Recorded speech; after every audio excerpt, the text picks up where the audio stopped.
Hello, ladies and gentlemen. Welcome to episode 425 of the DrunkNerds podcast. I'm your host, as always. I am Tyler. And joining me, we have the man, the myth, the legend himself, Sir Colonel Gables. What's up, buddy? Man, let me tell you, it has been a crazy week, not just in the workplace. Gaming stuff has also been crazy, but most importantly of all, sports stuff has been crazy too, especially for a lot of my sports teams. For those that don't know, yeah, I'm an avid 49ers fan. I'm very much excited about the NFL draft next week. I Mm, actually have off the 29th, the 30th, and yeah, I actually have off that next weekend and stuff very because I cool. want to watch the NFL draft. I want to see what goes on and stuff. But also, I needed to spend some time from my vacation hours at my workplace. I have a massive amount of hours I can spend, Lucky. so I might as well just go forth and use some of them periodically. But another sports related thing is like my Oakland A's. Oakland A's have been on fire. I Like mean, they've 11 straight won. wins or something like that? I think it's like 13 now that I think about it. Okay, yeah, because they started like 0 and 6, and I know that I saw they rattled off like 11 in a row. Yeah, here's the thing. That's exactly the point. The Oakland A's, they started off incredibly slow. They could not get a lot of their stuff together. They had definitely a slow start, and all of a sudden they started trickle win after win after win to where they won, I think, against the Baltimore Orioles tonight. They were like, last time I checked, they were like leading like 7-1, but they swept the past couple teams they've been in series with. But last time last time I can remember the Oakland A's as a franchise being that strong in terms of their win percentage stuff was way back when they had that 20-game win streak when they Oh, still yeah. had when back in the early 2000s when they had guys Moneyball, say baby. like Hudson, Mulder, Zito, the big three is what they were called. They had guys like Ramon Hernandez, Miguel Tejada, Eric Chavez. I mean, talk about all these classic players who used to play for the Oakland Athletics. So I'm very excited, very happy for the Oakland A's.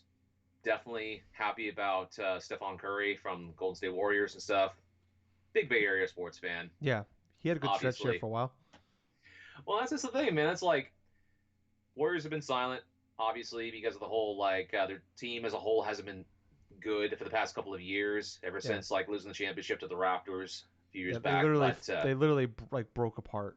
Like not like yeah, the team, like their bodies all like were like their big three all like were just nothing after that, just because of yeah. broken bones and Achilles. Unfortunately, it's like that ends up happening to any type of dynasty team to where it's like you win a few, then Mm. all of a sudden just little pieces start breaking apart. Happened Yeah, to the San Francisco Giants in the 2010s, and happened to the Golden State Warriors in the same round, the same type of thing towards the end of the 2010s. But oh yeah, other than that though, there were a couple of fun things that happened at work for me. One of which was we had a donation yesterday, and love this person ended up passing on, right? And so we had mm. like another agency go through and donate a whole bunch of his stuff that was unclaimed, and he had a ton of sports collectibles, had a ton of M&M's collectibles, had a ton of like fishing gear. I'm The talking like wrapper or the candy? no, the candy, Okay. the candy. Like the whole like freaking commercial stuff with Yeah. Mars Candy and stuff like that. The two M&Ms, the red and then the yellow one, and all this other shit. Yeah. But when I was helping unload that stuff for those guys, they had like a full on flatbed truck full of this stuff. Oh. I had to get a cart because they had about at least 50 or 60 fishing rods. They were in pieces because the dudes fucking cut apart the thing that was keeping all of them wrapped together before they even came to drop off things in my workplace. But the good thing about it was they were some interesting vintage fishing poles. So we had that along 50 fucking reels and all that shit. So all of that, no. But the thing was, it's like a lot of the sports stuff. It's like it was mostly Seattle Mariners, like bobbleheads and like all these little freaking figures and all that. But the most interesting thing came today was when we got a donation from an elderly lady, her first time dropping off stuff. I look in the bag. Okay, there's some toy stuff, and it's like, well, there looks like three tins of Pokemon cards. So Oh. I took out these three tins and stuff, and so because I'm rather knowledgeable with some bits of the Pokemon stuff, I started taking them out. I started going through a lot of the holofoil stuff that they had. I spent a good solid hour going through and checking the pricing of prices of these holofoils We're because the first millionaires. card, no, man, the first card I end up checking out, it was like a Team Plasma's Darkrai, right? And the thing was about 15 to about 18 bucks being sold on eBay. And so I'm like, okay, that's pretty expensive. Let's go through some more. I found a Charizard, more recent, Okay. not from the base set, not like a Okay. first edition from the base set, but an Okay. actual like Charizard back from like 2015 or 2016. That was $40 used. $40 pre-owned. So we're thousandaires, is what we're saying here. Nah, man, not a thousand airs. There were a select 5 to 6 holofoil cards that this kid had inside of his tins that he probably did not know he knew the value of. Because let's paint the picture here. Here's a grandma getting rid of a lot of the toys and stuff that the kid doesn't play. There were 5 to 6 cards that were easily worth around $160 altogether. Wow. The most expensive was one of the most surprising ones. There was a Relicanth, the Pokemon that's from Gen 3. It's more or less like a water type, based upon the Coelacanth of you know, of real life and stuff. That one was $50. Oh wow. Being Gables, sold for $50 on eBay, dude. I wish I would have known about this because I would have set it up and we could have streamed this of you like opening these tins and like doing the card one at a time. We could have made money out of this, Gables. If Oh you my gosh, dude. next time this happens, let me know. We'll set the stream up. Boom. We'll fucking Oh, stream me opening Pokemon cards. dude. It sounds stupid, but it's popular as shit. Luke Paul, the Well, Paul brothers, are millionaires because of this shit. well, yeah, of course they're doing that because they're banking upon a big fad that's happening right now, and that's Yeah, buying these expensive Pokemon card sets from when we were young and yeah. just opening them, hoping they get a first edition Charizard so they can sell it for like $3,000. You Gables, know, it's gonna I'm gonna burst tell you right eventually. now. You know how many times I go to work in the morning and I think about, or I'm driving at work and I'm just like, and I think about Pokemon cards. I'm like, man, I literally, if I can just like have a time machine and I can go back in time and do the most selfish thing possible, it would be to go back with like $100 and buy as many packs. They're like $3 back in the day, or for a pack of cards, and just buy, or how I don't know however much money I need. Go back in time and go to Toys R Us and buy all the pack of cards, and just like bring them back with me to today, and just fucking sell them, because it is nuts. I go to like these small towns Yes. in Iowa, small farm towns, shit like that. Mm-hmm. Internet's shitty. I have Verizon, barely have connection out there in some of these Right. towns. And you go there and there's like the section where they keep all the cards at, all wiped out. Baseball cards, football cards, Yep. basketball, they're all wiped out, all of them. And I was like, because they're small towns, whatever. I'm not saying they don't keep up times and all that, but I'm like, they're probably not as crazy down here as they are in like like here in Des Moines in the big city, but big for Iowa. It's the capital, but because like I went to Target a couple months ago to pick up an amiibo I bought, and they had all the Pokemon cards in the back. Like, Yep. okay, I had to go. I ordered online and had it delivered to the store, and I went to go pick up in the services, guest services, whatever it was called, and all the Pokemon cards and shit and Yu-Gi-Oh cards are all in the back there. And Yep. it's fucking nuts.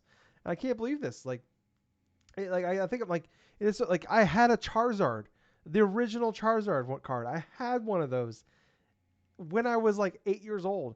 I could be sitting on a fucking gold mine if I would have kept these things, Gables. And I You just see, gave them to some kid who probably fucking ruined them all in a week.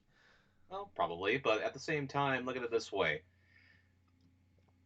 There are definitely some considerations you got to look for in regards to the older Pokemon cards. I mean, I still have my Charizard, my original What Charizard the that I had, fuck, Gables? We but could be millionaires. it's I don't not know a why I first. keep saying we. It's Nah, not I'm a gonna. first edition. It's not like it's going to be worth this incredible amount.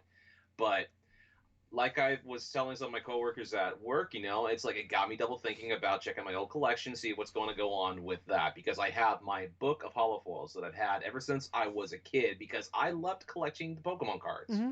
I had them in a binder. My mom helped me out in regards to organizing, like having all this stuff going. I mean, I'm one of those type of gamers. I'm also one of those type of like hobbyists and stuff like that where I kept a lot of my collection throughout the Yeah. years as a kid. But to take things back in regards to my workplace and stuff, I went through all these holofoil things. I went through all of these from these 3 tins. It took me like about, I kid you not, like almost an hour and a half of going through checking methodically every single one of these prices and stuff like that. The whole net worth of all those holophones I found together was at least estimated, from what I counted, over $300. There Okay. was a lot of $2 cards, $2 rares, this and that, some 6 to 9. Like I said, there was like maybe 5 or 6 that was actually $10 plus. But at the same time, it was something fun. It was something from my youth that I was checking out and stuff. I'm like, you know what? This could help like my community or something like that for its online stuff, you know. Yeah. And so checking the prizes were there, and now we got cards and got stuff that's going to, but like maybe eventually help the community, the homeless community or something online, you know. You're a But better person than I, Gables. You're a better person than I. Because if oh I man, found well, something of value, I'm fucking taking that shit. If I wouldn't, I don't mean stealing it, but I'd be like, I'm gonna buy this for $2, and I'm not gonna tell them it's worth $300,000. If like a first edition charger came in, that's mine, and I'm putting that shit on eBay that night. As soon as I got home, eBay, boom, selling it, retiring. Fuck y'all, bitches. yeah. Well, you know, it's like I understand the whole like rigmarole of that shit, but it's like, Yeah, I'm not the type to go out. I'm not gonna go like and like line up and shit to like get a fucking the like the cards nowadays. But like it'd be cool. Like I wish I had my Yu-Gi-Oh. I think about that a lot fondly. Like I don't want to go play them as anything because I don't know anybody and I don't really want to go out because man, those are fucking nerds. So that's a level of nerdity I don't want to get into when I see those guys playing, Pokemon and Yu-Gi-Oh right now. It's like I can't. I just can't. Pokemon Uh, cards. The Pokemon trading card game is a lot more easier to play than the Yu-Gi-Oh card game oh nowadays. yeah, God no, that's fucking It's ridiculous. very complex, Oh, it doesn't make any absolutely goddamn. complex. I'd It rather be playing Magic than I'd be playing Yu-Gi-Oh right now oh because I much rather would fucking play God. Gables, that's something I like the could meanest understand. thing you've ever said. I think I'd rather be playing Magic. That's how Well, bad it is. that's But coming you're from someone right. that's played Yu-Gi-Oh like over 10 years, for God's sake. Yeah, And I yeah, look at the different card descriptions, the different types of conditions for specific cards, the way it's more or less modeled after kind of the similar things that Magic has done over the yeah, years, where it's like similar themes, similar types, similar cards that'll be rotated yeah, throughout a band list and stuff. You know, it's like, yeah. yeah, But I mean, we could all agree, Magic the Gathering. That's fucking dumb. It's the lowest common denominator of card trading card games. Fuck off. We can barely call it that. That shit's stupid. All right, fuck y'all. There's Nazis, and then there's fucking right below it, fucking Magic the Gathering players right there. Boom. That I'm oh putting in. boy, You're no, like, there's no, tier one of assholes, and then boom, Magic the Gathering players. Done. That's where it's at. That's the list. I didn't make the list. I just put it together. no. And I just spit facts. And that's where I'm at. But I don't know. It's Oh my I just goodness. be so I'd be so cool. Like I wish I could go back. Like really honestly go back in time and just like I Mhm. literally had like my parents bought me it looked like a fucking toolbox, but it was built for like holding Pokemon cards and I had stickers all over and shit. It was a big red one with a yellow handle. I remember it fondly to this day. Like sitting in my buddy's backyard at a little picnic table and we sit there and we all look at our card. Like Justin and a few of us would sit there and like look at our cards and shit. I was way more into it than they were. Like they didn't really give a shit. I watched the cartoon and played the games. Like they just collected the cards for the most part. I remember Justin had a binder and everything, but I had thousands of these fucking cards. It was nuts. I bought all the fucking the what was it, the starter packs. I bought every for my allowance I had every week for my parents. They bought me like I think 2-3 packs of cards every like week or something like that. They take me to Toys R Us and buy me like do mow the lawn, do dishes, all that shit. Like that was they'd buy me like 2 or 3 packs of cards every week, and that was my allowance. But yeah, I remember I had a Blastoise. I had the first edition Blastoise, I had the first edition Charizard, and all that shit back in the day. Oh man, like, it would be so cool. And my Yu-Gi-Oh shit. I remember selling. I sold my entire Yu-Gi-Oh collection. I didn't have thousands. I wasn't like I was getting older at that point, but I got more into Yu-Gi-Oh from the card point. Like I remember Yes. I've talked about it before. I went back. I went to tournaments and shit and played. I wasn't very good at it. I got my ass whooped. But like I got really into that. I had a bunch of those cards, but I was really big on like building my decks like properly and like getting it like it wasn't just like I'm a big fan of Charmander, so I'm gonna build a deck with just put Charmander in there for no reason. Um, but like I remember selling that at a garage sale for like $50, my entire collection, and like if I could just have that those back. That'd be fucking awesome because it'd be cool. It'd be cool to have. But also, it'd be man, like the gold mine we were sitting on as children. How valuable we were to our parents, and they had no idea that the thing they thought was so stupid. We could have been made of millionaires. And now you understand the people before us that clamor and reminisce Mm-hmm. about selling off their GI Joes and Mm-hmm. Transformers. Yeah, right. I mean, Gables like girls would laugh at us in school, but now we'd be millionaires and be sexy right now. You know.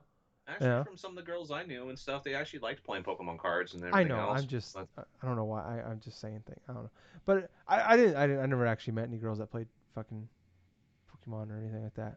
Now I think about it. Even going to those. I remember going to those Yu-Gi-Oh tournaments back in the day, and it just smelled like a goddamn locker room in there. It was the stereotypes of all fucking stereotypes. It was just like you walk in, and my mom walked in like one day to come like because I was like 10, 11 years old. I had to call her, hey that mom, come smells on. like virginity. She would walk in there and she'd be like, yeah, I mean, there's fucking high school kids, there's grown adults and shit in there, and I'm like these are fucking these are men right here.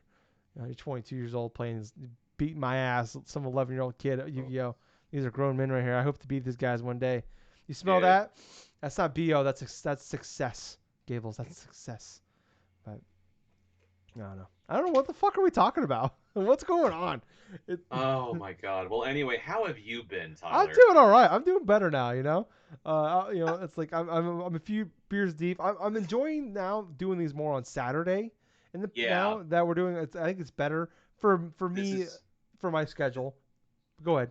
But anyway, man, this is like our traditional recording day that we Mm, would have had back when we started. Anyway, Saturdays were our recording days, yeah, so it's like yeah, we always would let loose.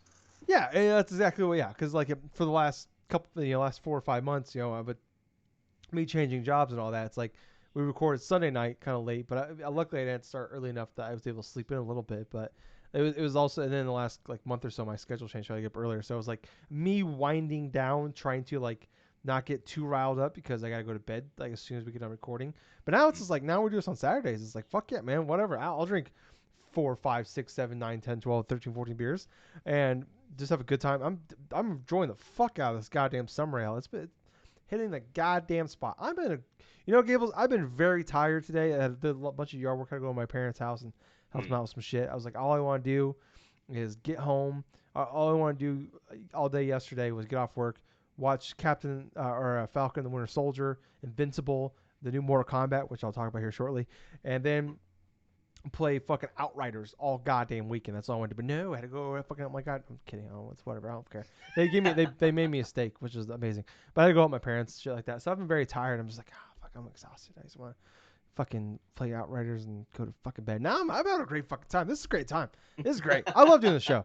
It's a good time. But yeah, like doing it on Saturday, I have more. I feel like we have more energy. At least I feel like I have more energy. I'm a little more Oh, hyped I up. I'm a definitely little have more more prepared to energy, that's go. for sure. I don't know why. I went from like 20 minutes ago, I was just like, before we got, well, a little bit longer, but before you got, when I went to go sit down on the computer to like put show notes together, I'm just like, I'm so tired. I'm just kind of, whatever, just put in the show notes shit. Now I'm like, nah, I've had 3 beers. I feel great. This is awesome.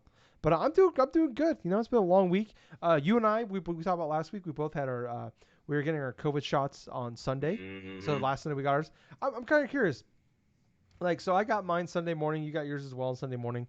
Yep. Uh, my arm was fine. I heard people were saying a lot of people had arm pains. I didn't have any pain in my arm.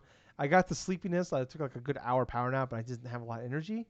But really, what hit me was like Monday, like so the day after, that kicked my ass as far as like I like not as like I felt sick, but I was like my energy level was. I mean, no, I mean it didn't help that we got fucking snow on goddamn fucking Monday and a lot like a Wow. whiteout. Like I'm driving trying to make deliveries and shit. I Wow. can't see a goddamn thing. I'm talking very loud. I hope my fucking neighbor doesn't hear me, but fuck him because he's playing goddamn guitar at 1 in the fucking morning. So fuck you. Anyways, he's gonna like he's if he heard me he'd be pissed, but I don't care. Anyways, but like, I woke up like man, I was like my entire body like I woke up I was like okay whatever. I felt a little tired, but it's Monday whatever. But as the day progressed, like my entire body ached, and then like all like 2 or 3 days afterwards, I was slept like shit.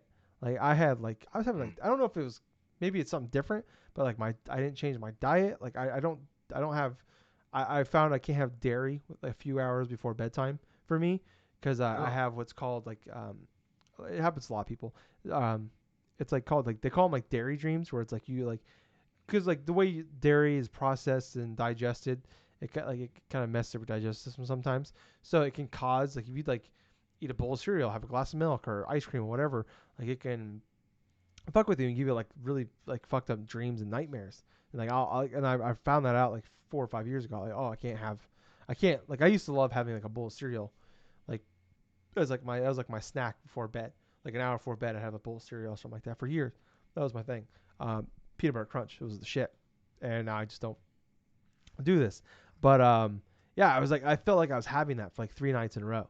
Of like like Monday I had the aches pain that was gone the next day, but like for like the next few days, like I slept like garbage. Did you have any effects with your first? Because we did you? I got the Pfizer, so we had the first dose. What did you have? I think it's Moderna that I had. Okay, So quintessentially, had arm pain, okay, but otherwise and stuff, maybe a little bit of like being tired or something the next day, but it really wasn't anything too catastrophic or anything like that. It wasn't so bad. I know my mom didn't have any reactions either, so that's good. But yeah, it's just pretty much like an arm pain or something like that. okay, That it was, but it wasn't really thing really that like to write home about and stuff. okay. I was just kind of curious because like I talked to some other people that got it and like because you know a lot of people at my job I was kind of asking questions just like they got it before me like even before I got mine and all that and I was just kind of curious how it went for them and like some people were saying like oh yeah I was perfectly fine I got the second dose and nothing happened. There's some people that like 2 days after the second dose they were fucking knocked out. So I'm not looking forward to you and I both. I think I'm assuming yours is May 9th as well for your second dose. um, Actually, it's a little bit farther than that, but Oh, okay. it's not too bad though. Okay. Yeah, because I get my second dose on May 9th, and that's the one I'm not looking forward to. As far as the side effects, I heard that one Yeah, kicks I've your heard the ass. second one is like a kick. Yeah, I heard the J&J, the Johnson one. That's the one that everybody said that one hits the hardest. So Yeah, I remember because it's one my dose. older brother actually had the Johnson one. I don't know how he reacted to it, but yeah, he did get Yeah. Okay. it. Yeah. So it's been kind of interesting, but yeah, you know, other than that, I'm doing okay. You know, it's been, like I said, doing better now. Have a few beers in, all that, and having a good time. Uh, Something I want to touch on real fast here. I got my Xbox Series X or Series S. I'm sorry. I guess you can't in the Twitch stream you can't see in the background, but I have one. And when I got it, I could not believe how fucking small this goddamn thing was. Like Gables can see it in the Oh yeah. in our Skype call, but and I sent him a picture of it next to my PS5. It's like a third of the goddamn size of the PS5. It's absurd how small Mm. the Series S is, but yeah, I got that, and you know, it was easy, way easy to set up. All I had to do was literally log into my account, and it just transferred over all my stuff from the cloud and my saves and everything like that came right over. I had to like with the PS5, PS4, like do the transfer or anything like that. Like it just was done, which is really great. I got it came with like 3 months of Game Pass, so I'm enjoying the fuck out of that. I'll get to what we've been playing here later, in that section, because the streak is over, Gables, of me not playing shit other than It Takes Two. But the streak is over me playing games by myself. So I've been playing a lot of games this week. Um, but another thing I want to talk about is the Mortal Kombat movie. Uh, so that came Okay. out yesterday. It's in theaters now, and it came at HBO Max because HBO they're like Warner Brothers. Anything that's coming to theaters in 2021, day one will also come to HBO Max, which is awesome for me. I watched Godzilla versus Kong, which was a really good movie as well. But I watched Mortal Kombat last night. Um, this movie is awesome. It is like it is not Lord of the Rings. It is not like a masterpiece. It's not fucking Godfather. It's not like anything like that. It is exactly what you want a Mortal Kombat movie to be. It's just fucking fun and it's fighting. It's like I cannot believe how like I had no expectations for this movie a few months ago. Like I was like, oh, I'm gonna watch it when it comes out. But like then we had that trailer a couple months ago, and you and I talked about it when they did the first Hmm. trailer. And I think we like I came away from like okay, oh, I'm in. Like I feel good about this. And I think you were feeling the same way. I watched last night. It's like the acting is not great. The budget. I mean, they got a decent sized budget, like $95 million. Uh, but like it like some of the CGI stuff is like okay, a little cheap there and stuff like that. Like whatever the character development, all that, like it's not great at all. But it's like if you like, it's just like fan service, but it's also done really well with like the fatalities and all that shit. Like there's it's so many cool moments. Like I don't know, it's I don't want to say I don't want to say I don't want to spoil it, but I mean I don't want to spoil it. But there's so many cool moments in it, and like as far as storyline goes, it's fucking dumb. Um, but like I just like it's just a blast to watch. Like it's just they have like Cabal is in the fucking movie. Like some of these like they have a character I can't remember his name. He was only in Mortal Kombat 4. He's a character in this fucking movie. Like that's how Oh deep we're going God. with some of this shit. And it's like I'm gonna try to guess here. Reptile, maybe. no, Reptile's in the movie, but it's not him. Dupe Uh, sub Dupe Cybot. no, they set possibly something up with him. I think. Oh, I'm trying to remember his name. The Mortal. I can't even remember his name. Um, but one I can't. I looked him up, and he's barely in it, and they only mentioned his name once. But he is like I looked him up, and he's literally only ever been in one fucking movie, or one video game. Um, and there's literally only like is this him? This might be him. Sorry, 1 second. Nope, that's not him. Is that him? hmm. That might be him. I don't even fucking know his name. Yeah, this is him. Raiko is his name. Oh, okay. He's literally only in fucking one goddamn. I think that's how you say it. He's literally only in Mortal Kombat 4, and he's in this movie. He's in this fucking movie, and yeah, it's just a fun blast. It's like it's just fighting. It literally everything is built around all the cutscene, all the scenes, and all the development, and everything like that. It's literally like we're just trying to get to one fight scene to get to the next fucking fight scene.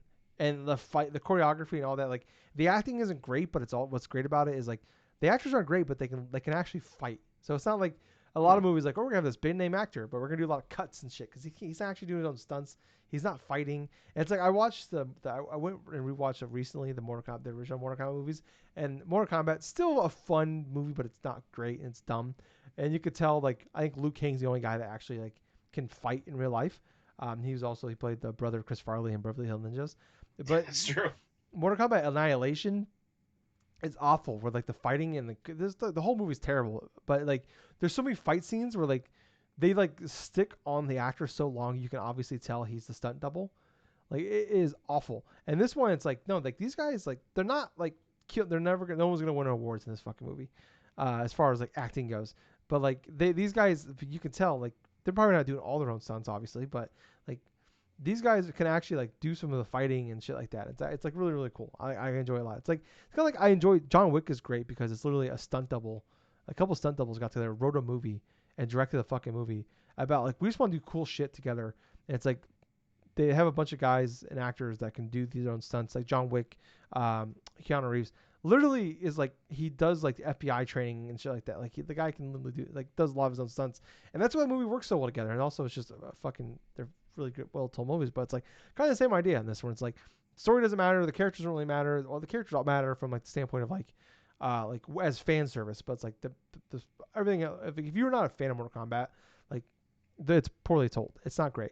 As for I'd be curious how it would work well for like, but like I think we love I give it more of a leeway because it's it's like I know the Mortal Kombat world in the series and it's really all built around Scorpion versus Sub Zero, which they're the two that matter the most of anything, Scorpion versus Sub Zero. It's just a fucking blast of a movie. I could not believe how much, like I was just hoping like it's just I wanted a popcorn flick, like turn your brain off, just have a good time, and it fucking nailed it. And I hope to God we get sequels. Like, give me 10 sequels.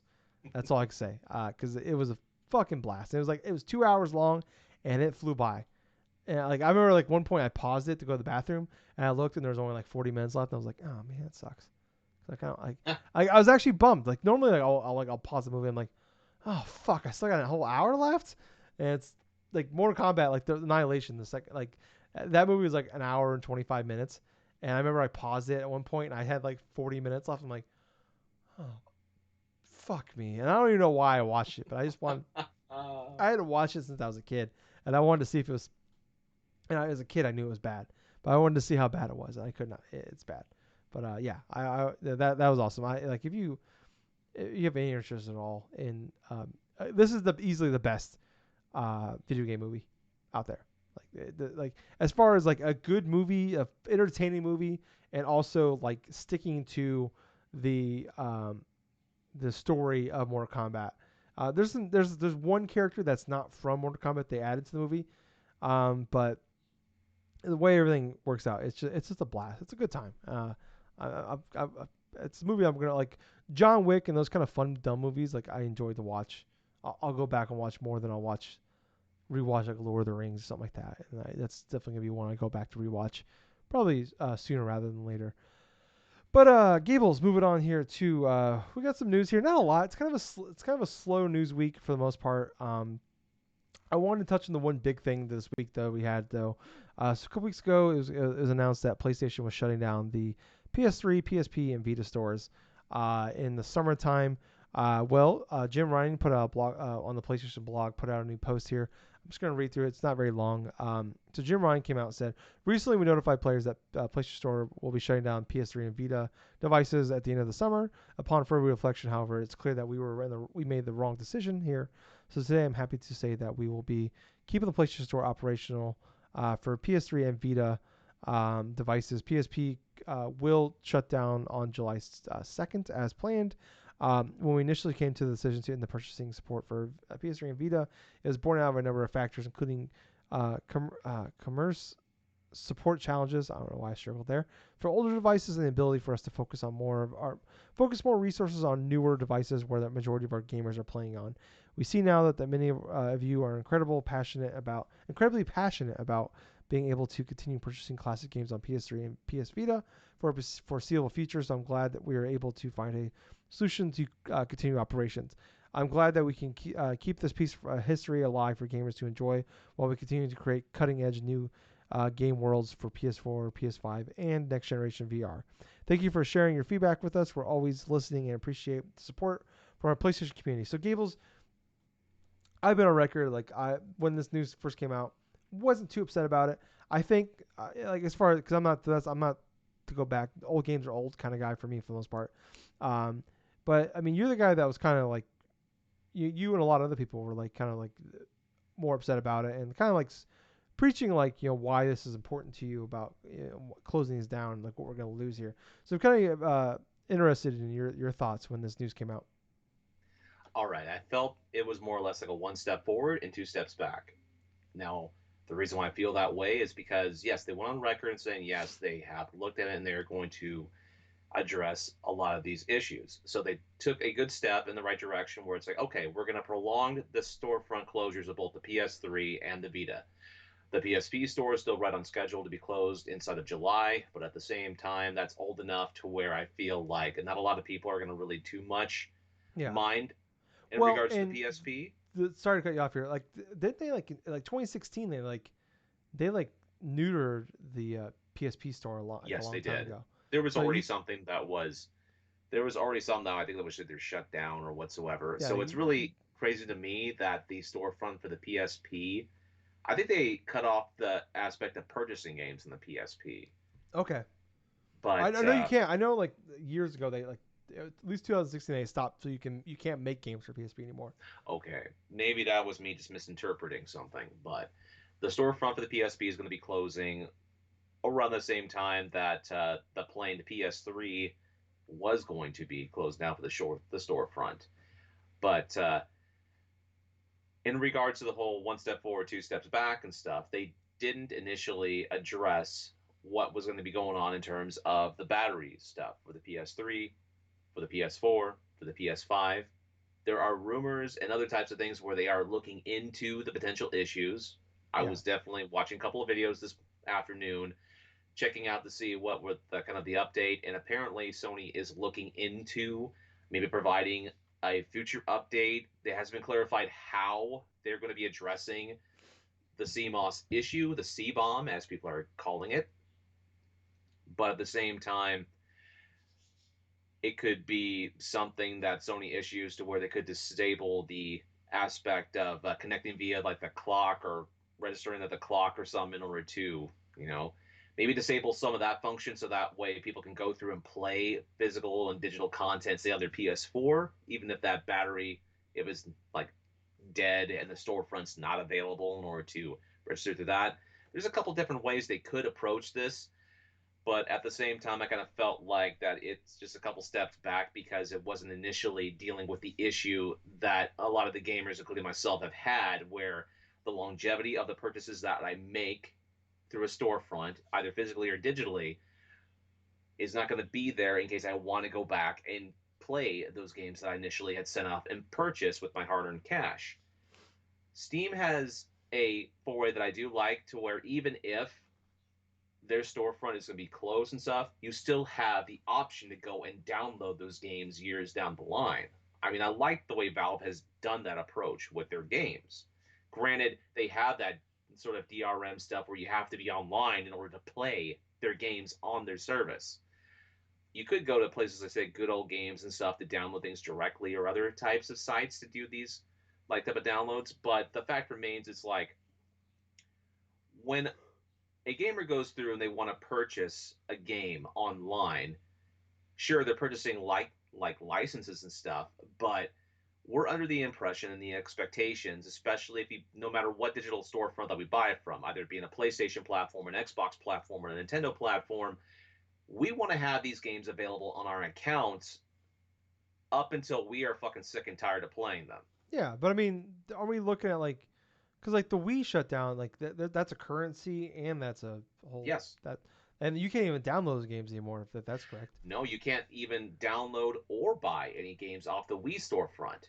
That is a big freaking thing that happened, God, like a number of years ago Probably like that four pissed years off ago. some. Yeah, it's been over 4 years ago, and it did piss off a lot of people too.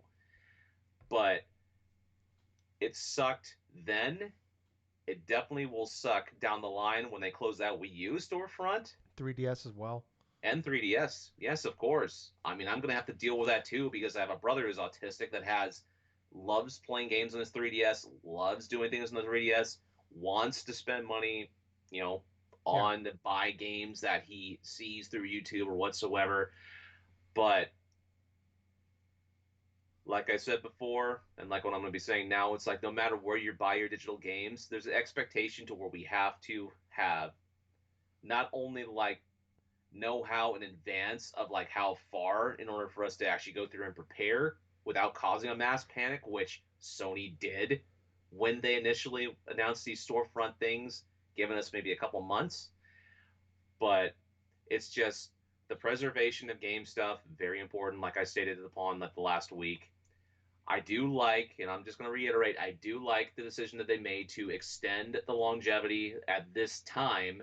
Whether or not it's going to be for an extra couple of months or it's going to be another year or whatever the heck it is, it remains to be determined.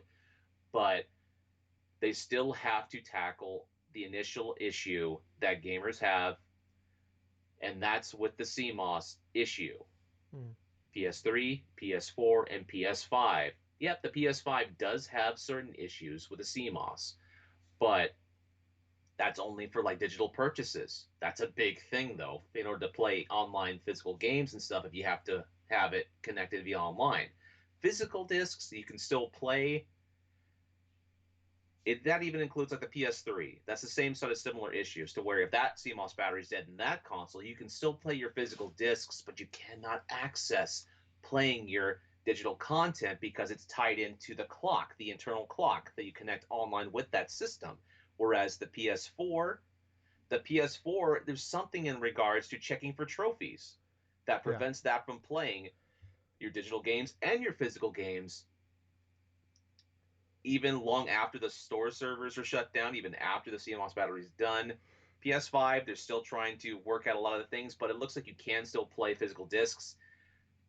It's a complicated matter yeah, right now. It's a complicated mess in terms of what people will do down the line in terms of if they want to play their old games on their old systems. This is relatively new for a lot of us, especially those that love collecting games in general, retro games, current games. So overall, it's like I'm hopeful that Sony will come forth and make a decision for the positive that will at least be reasonable. But then again, I look at it as I'm trusting a million, if not billion-dollar company to be reasonable to Yeah. its corporate consumer base. So that's why I'm holding it with a grain of salt. Yeah, I mean, I think yeah, you could definitely. It's yeah, they're billion. They're like worth like 123 billion dollars. Yep. But I mean, I get you can look at it a little bit like yeah, we're like yeah, they're worth that much, but they did they listened a little bit, like obviously they're not closing it. They pushed it out. Who knows how long that might be? I'll say it's about the whole like with the C bomb thing you're talking about, where that definitely is an issue. Hopefully they can. It Mm. sounds like it can be fixed with a patch, and I hope they do that. But at least with these consoles, the games that you buy digitally are, and you can still re-download them at any point. Right. Um, they're tied to your account, not the console. So like say, Right. because everything, I mean, especially as technology is getting bigger and bigger, like these things are not built to last as long as older consoles do. Which I mean, Well, no, NES, of Super course. Nintendo, like even like we talk about like there's older like Breath or not Breath of the Wild, but Link to the Past, Pokemon, some of those older games, like they have batteries in them that will go out and you can't save games Yeah, it's anymore. the same CMOS batteries actually, where Yeah. you Oh, have to okay. Yeah. change out and resolder to the cards themselves. Yeah. So I mean, like it's definitely it's yeah, like at least because I remember like my launch Wii I had got stolen by a roommate's friend years ago, and he bought me a new Wii, but like all I had hundreds of dollars worth of digital games I bought on there, but it And you was couldn't get them tied. back. No, yeah, I was fucked, and like I lost hundreds of dollars worth of money, and also hundreds if not thousands of hours of saves were gone as well. So it's like at least I mean, silver. Just trying to find a silver lining in that. Like at least like if your PS3 whatever takes a shit, and it's just you have to buy it. It's just easier to buy a new PS3 instead of getting it fixed, or you gotta get it fixed. Like you can still able to get those games back. Um, but yeah, I hope they can like figure something out. Like, that's weird. Like at this point, like why they fix that? But I mean, look at this. Like I said, like I wasn't upset about it, but I'm also not like I said, old game is old to me for the most part.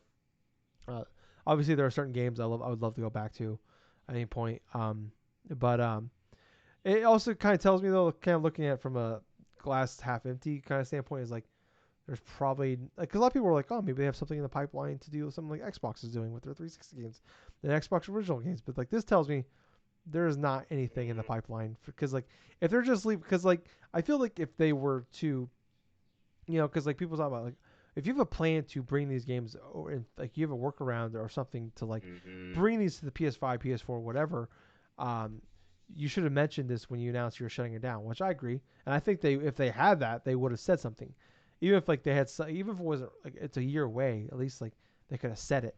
I think with this leaving it open tells me either they don't have one or they're not actively. I mean, I'm not saying they're not. Look, maybe they are working on it, but who knows? I don't know. So that tells me that. But I mean, like I said, it's awesome. Like, I'm gonna give us a little bit of credit. It's like the same thing I said a couple months ago when um, Xbox came out and said we're doubling the price of Xbox Live Gold from $60 to $120, and like 12 hours later, they're like 11 o'clock on a fucking Friday night. They're like, we heard you guys.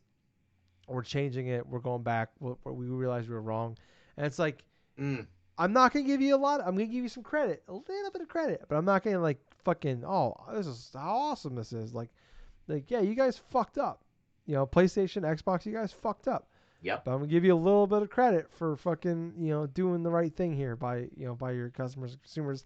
And I think it's awesome. I don't want to hear the bullshit. Like it's the thing that drove me nuts is like people were like, oh, this was just a plan by Sony all along to get you to go back and buy these games to squeeze out some money out of you guys.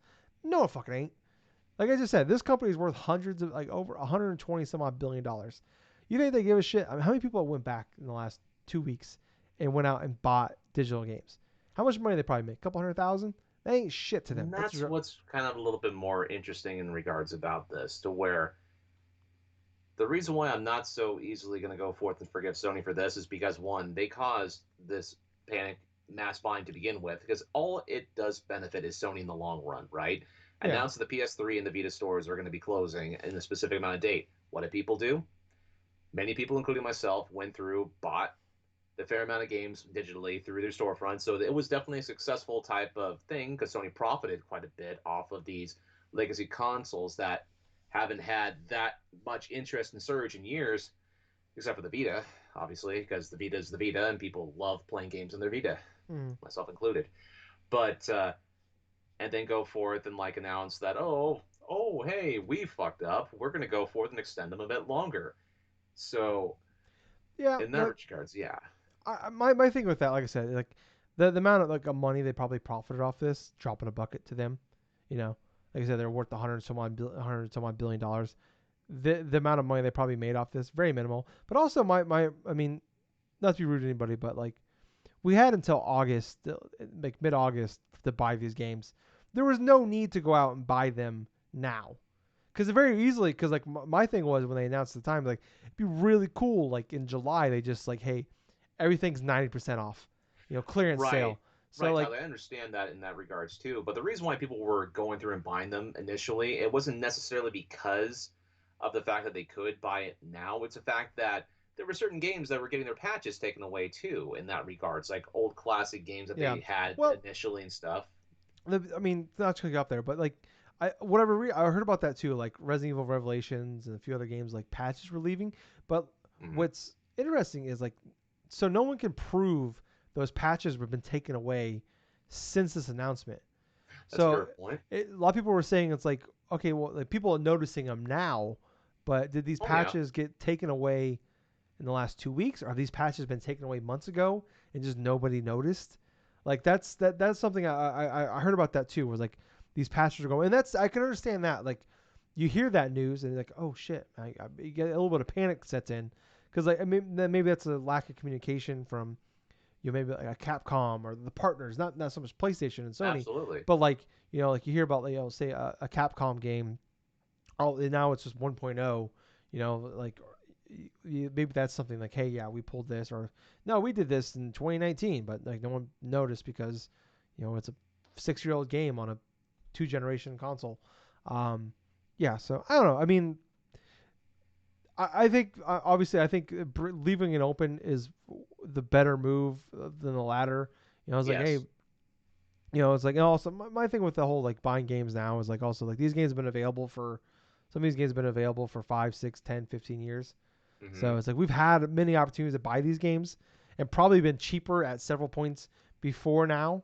So it's like I don't know. I mean, like I said, like the whole thing was sucks. And I think the people that had the biggest complaint here, and I said this at the time 2 weeks ago, was like I call Moriarty, who's like partial like half owner of Lily Mo Games, and a lot of people that developed games still for the Vita, like they had no heads up about this, like, Nope. and like None they at had all. 4 months notice. That was my biggest complaint at the time was like, at least when the Wii shut down, and then we're talking about that not only is the store shutting down, you can't download these games ever again. A lot of games are gonna be lost on that console, um, but also a currency is gone. Like you have like it's also it's at that time where like you get 2,000 points. You can't just spend, oh, this game's $4. I can just put $4 and spend $4 on my debit card. Like you have that weird thing where it's like, oh, I have 200 points left, but I can't buy anything with 200 points.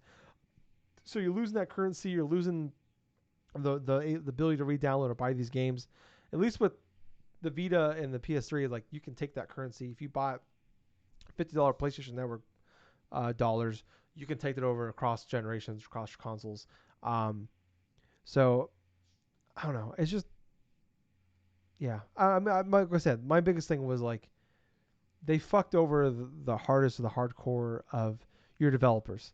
These, especially because a lot of those developers are making games for are super small. Like they probably can't afford like they can't like the amount of time they probably spent on the Vita, and Vita might be their only console they put it on.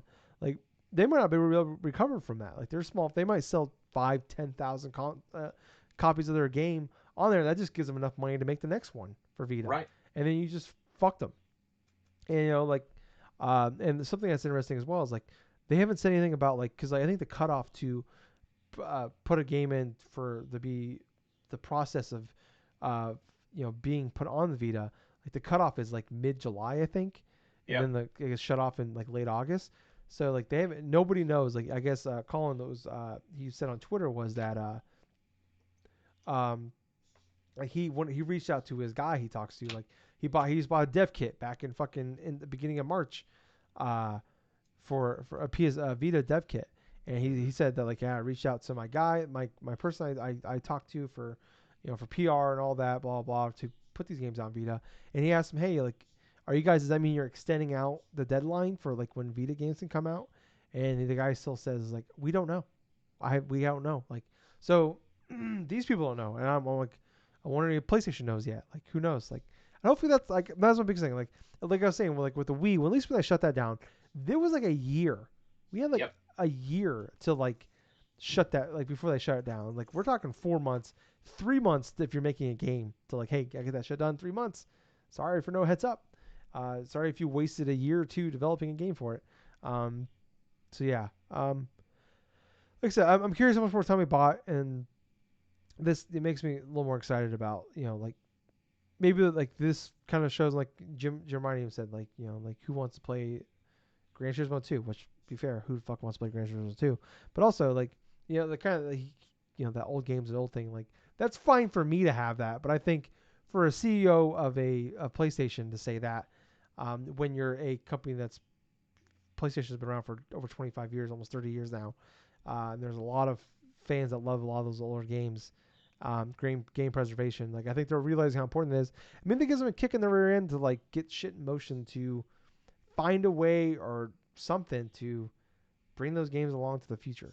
But yeah, moving on here, Gables. To sticking with PlayStation here for one more topic. PlayStation did come out. Jim Ryan did like a whole interview and talk about a couple other things. Like they're talking about like they're working on a cloud gaming service, kind of like we have with Stadia or Amazon Luna or like XCloud with Xbox, stuff like that. They're working on something for that. But that was this word salad. Not a lot to say about that. But I think the big thing here was that they did reveal that PlayStation is working with Firewalk Studios in a publishing partnership for a new original AAA multiplayer IP. Not a lot of news here on this. I did like the article or the blog post here that the head of Firewalk Studio did to Tony Hughes, I think is how you say his name. I apologize if that's wrong. So this is from him here. This is what he wrote. There's a moment that happens almost every day in our multiplayer playtest. So they've been playtesting this game, where someone jolts out of their seat, laughs, and says to no one in particular, "Did you just see that happen?" These amazing, unpredictable moments in gaming are the sparks that occur when playing with others. Future memories ready to be replayed and retold. We started Firewalk Studios in 2018 with this kind of spark at the heart of our games. It's why I used to stay up until 2 a.m. playing Phantasy Star Online night after night with the same group from Server 9, or how the neighbors who showed up at my New York City apartment to complain about the noise ended up jamming with us in Rock Band instead. For others on our team, it was spending nights with their crew, searching and finding the perfect last armor set pieces in Diablo 2, making the online qualifiers and competitive Halo tournaments, or skipping studying for a math final to play Left 4 Dead 2 LAN party. Uh, as a next generation AAA studio and part of the Properly Monsters family, we've carefully assembled an amazing and diverse team of best in class talent who are focused on creating these moments. Everyone here brings a deep passion for games and the art of making them. We have a saying here at Firewalk: build a great team, build a great game. One leads directly to the other, which I love that saying. Not just take, you can take game out, build a great team, build a great whatever, anything. I love that saying.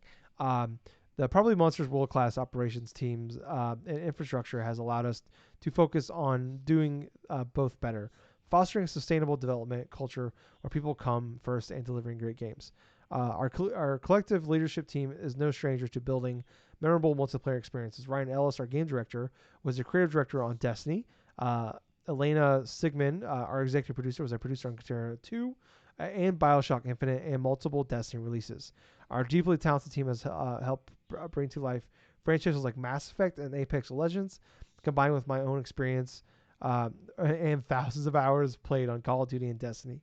We've had the opportunity to deliver some of the decade's biggest experiences to gamers, and we loved it.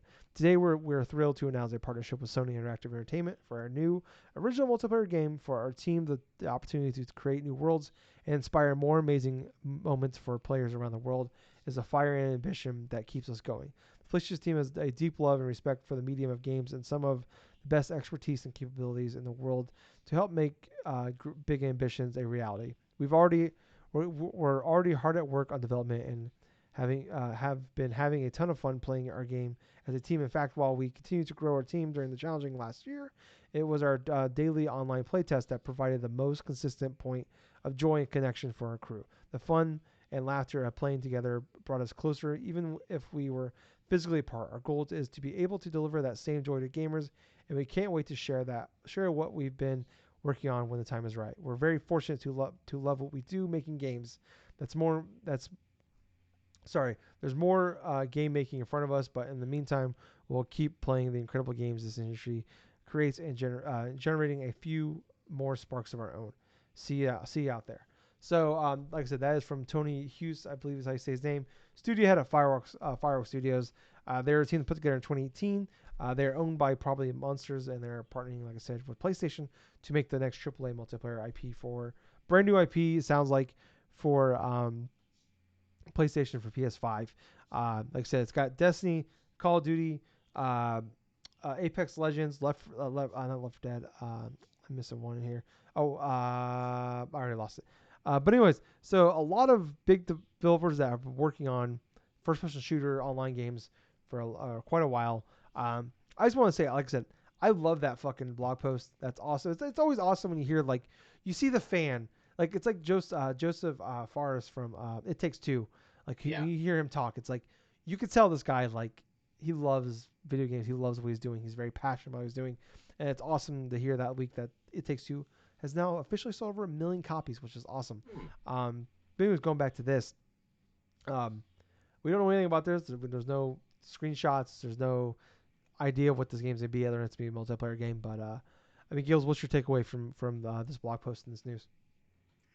Well, it's definitely interesting that they are going to be developing an online multiplayer sort of experience in that regards. But honestly, my honest thoughts about it is just being just being like optimistic about what they're going to go through and create. Hopefully, it's something that a lot of gamers are going to be going through and enjoying for years to come, and hopefully, it's something that's fairly interesting, maybe a little bit more different than what our certain can like standard affairs are with like the whole free to play stuff with like that model and stuff for like generic first person shooters or generic this or that, because in order to make a good engaging online multiplayer experience, you have to have a good balance of great gameplay, interesting story, things that are worth going through and completing missions for, definitely incentives upon how you go through and level up and the progression of that, making you feel like an absolute badass while you're going through and like teaming with your friends, getting things done, getting raids, getting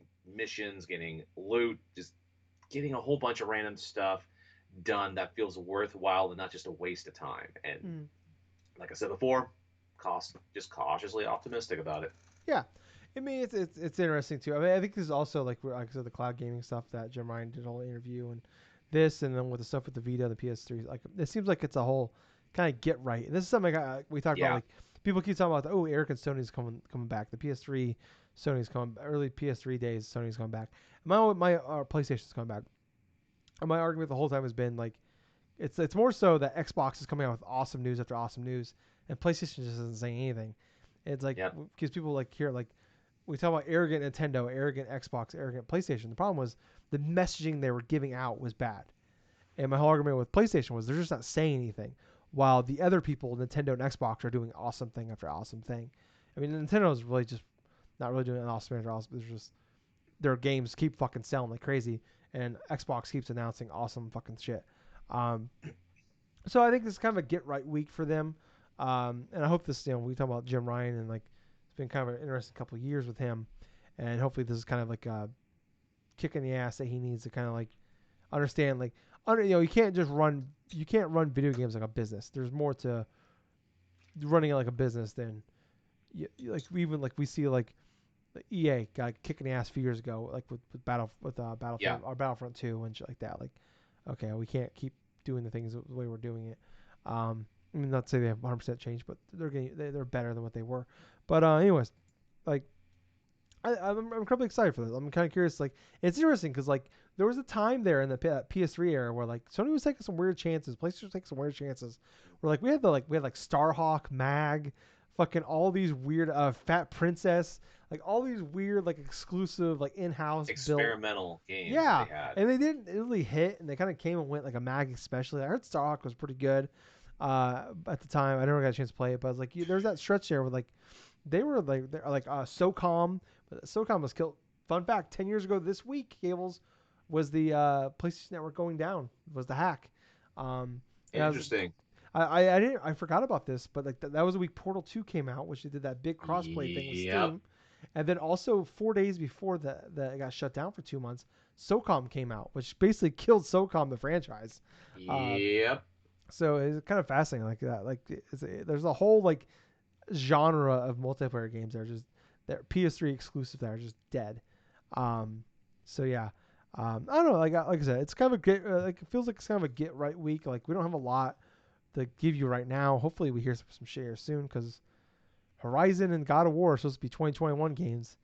Not that I don't think I never thought God of War was gonna be a 2021 game, but it's like we're getting kind of late in the year where we haven't seen anything, literally anything from these games, uh, other than a teaser trailer and a logo. Hmm. So like it's I mean we're almost in May, so I feel like if we don't hear anything in the next couple months, that tells me those games aren't coming this year.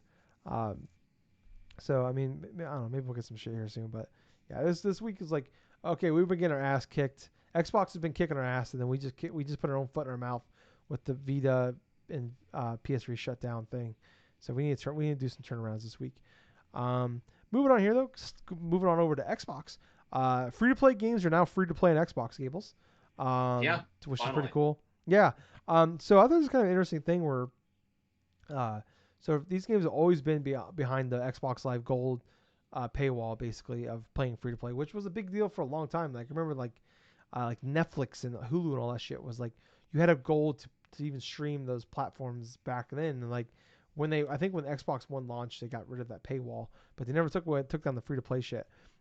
So now that's the case. Over 50 games are now free to play. Are you're able to play without having Xbox Live Gold. They also took down.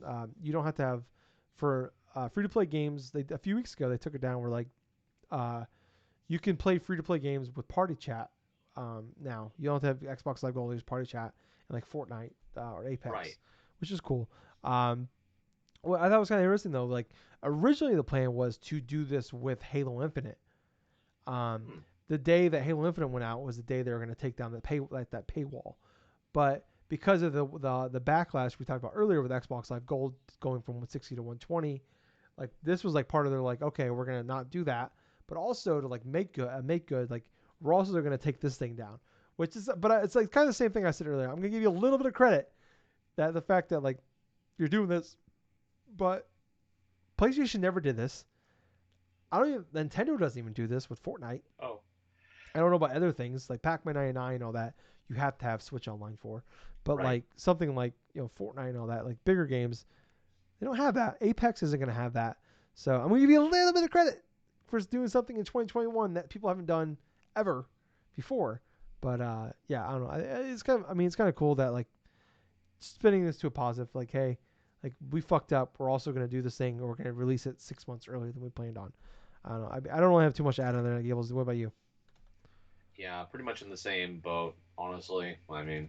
Yeah. Mm, Yeah. I'm just pretty much in the same boat. Really, nothing okay. really much more to add for. Okay. Well, sticking with the free to play games, Destiny 2.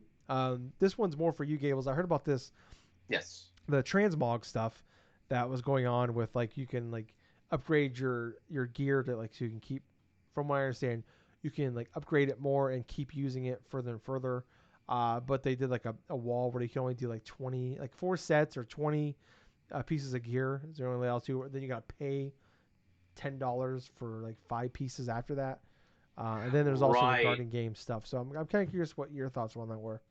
Well, the whole thing without the transmogs thing is like what you just mentioned right there, like the specific amount of pieces that you can go through and upgrade in terms of like cosmetic stuff. So quintessentially, what this update pertained to was in regards to the whole aspect of the current season that's going on right here, like the season of the Chosen, I think it's called. But they have a thing going on right now, like the Guardian games and this shit and that shit. But the transmog thing comes out, you can go through and quintessentially have your armor look like the exactly like you liked, like exactly like you want it and stuff. Currently inside Destiny 2, you can upgrade your current like armor gear that you have, like to a specific type of like color that you like, or basically with the transmog stuff, it makes it look different than the base things that you have and stuff. But like what Tyler was just stating, it's only limited to like a specific number of pieces. You have to pay an actual currency in the regards thing. Because here's the thing, they're forcing you to actually pay with actual currency. Because if you went to try to earn a lot of this stuff within the season and try to grind upon that, from what I was looking into, it will take you approximately 12 and a half years to get a whole bunch of this content in regards to what you could do earning wise. Meaning they're forcing their gamer base that are interested in this stuff to pay for what they want in regards to looking the aesthetic wise through a specific number of pieces. They're doing away with a lot of the shader stuff. I mean, they're doing away, yeah, like a lot of the shader stuff. They're taking that portion thing away, so it'll be tied more or less to your account of like, okay, at least I'll have these particular types of colors and stuff that I go through and color my Guardian and stuff with. But the whole transmog stuff has got most of the Destiny 2 fan base like up in arms and stuff because of how, because quintessentially this is like just another kick in the bucket of Destiny 2 quintessentially just micromanaging and just sucking more out of its fan base in regards to what they want to do microtransaction wise.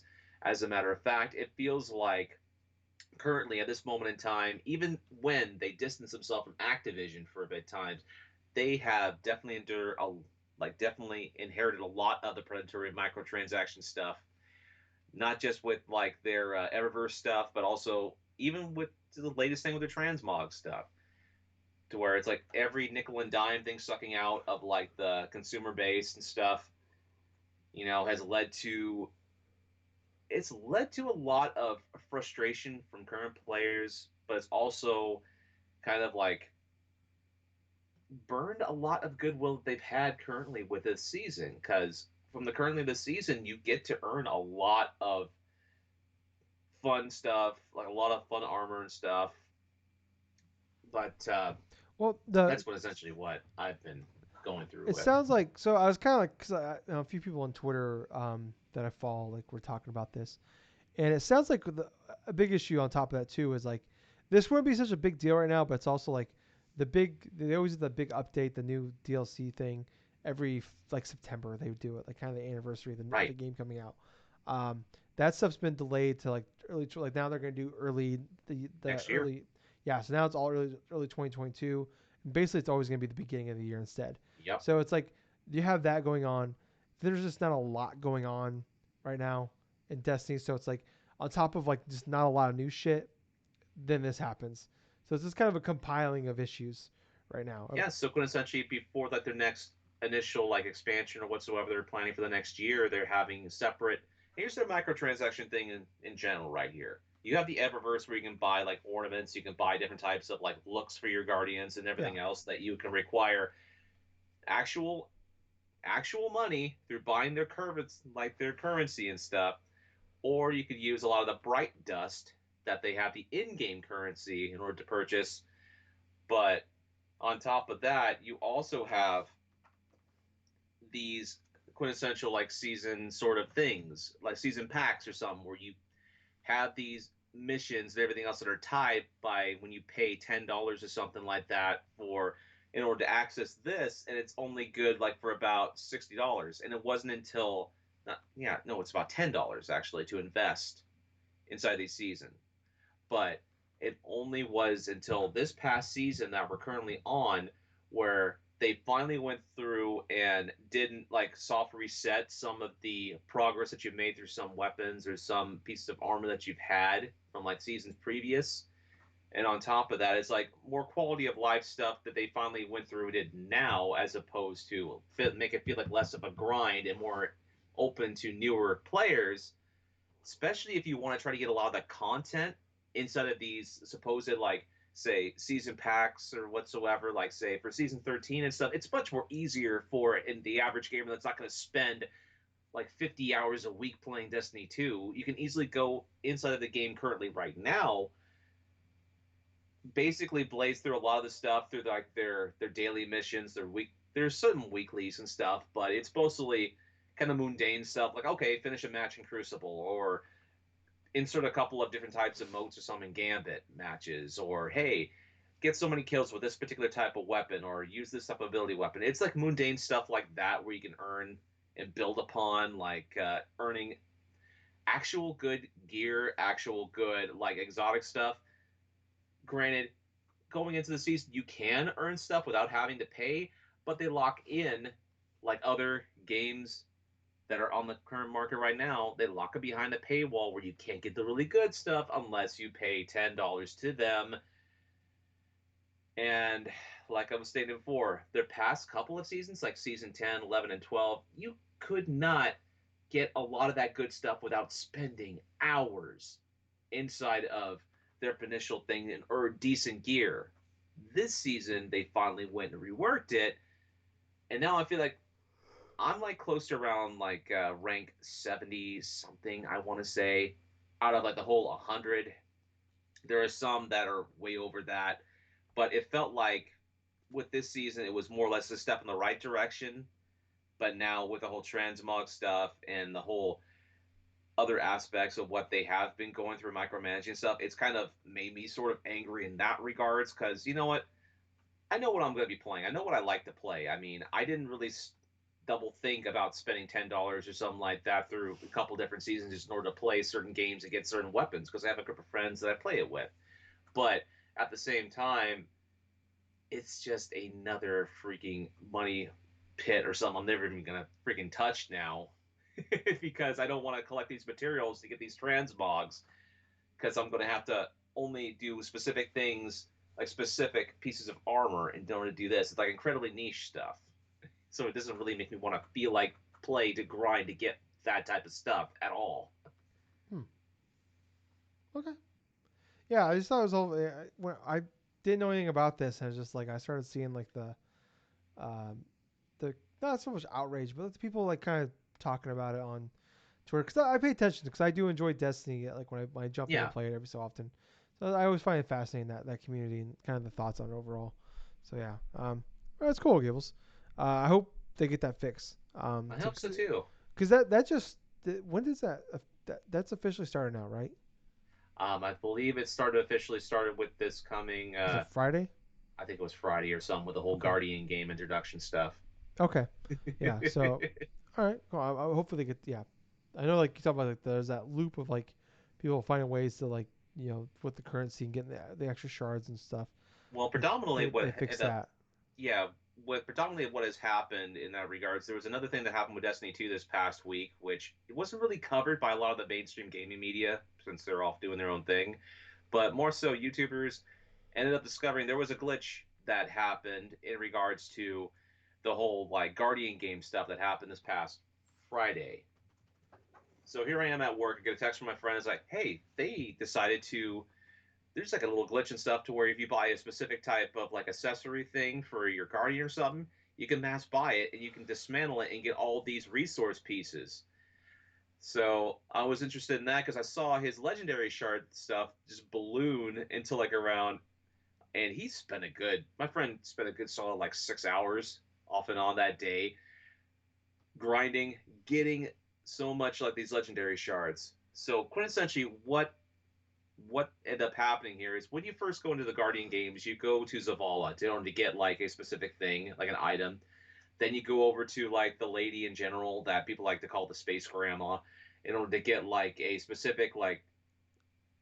uh, a specific type of like emblem or not emblem, but like a specific type of accessory piece that you hook on. Like say for a Titan, for example, you have a cape or whatsoever, like a that you wear or something like that around your waist. So it's more or less like your house emblem or whatsoever.